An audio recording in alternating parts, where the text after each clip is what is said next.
ಬಾಲಕಿಯೊಬ್ಬಳು ಜೋಕಾಲಿ ಆಡಲು ಹೋಗಿ ಪ್ರಾಣ ಕಳೆದುಕೊಂಡಿರುವ ಘಟನೆ ಚಿಕ್ಕಮಗಳೂರು ತಾಲೂಕಿನ ಹೆಬ್ಬಳ್ಳಿ ಗ್ರಾಮದಲ್ಲಿ ನಡೆದಿದೆ.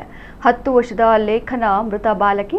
ಮನೆಯವರು ಹೊರಗೆ ಹೋಗಿದ್ದಾಗ ಒಂಟಿಯಾಗಿದ್ದ ಲೇಖನ ಮನೆಯಲ್ಲಿ ಹಾಕಿದ್ದ ಸೀರೆಯ ಜೋಕಾಲಿಯಲ್ಲಿ ಆಟವಾಡಲು ಮುಂದಾಗಿದ್ದಾಳೆ. ಈ ವೇಳೆ ಆಕಸ್ಮಿಕವಾಗಿ ಸೀರೆ ಆಕೆಯ ಕೊರಳಿಗೆ ಬಿಗಿದುಕೊಂಡಿದೆ.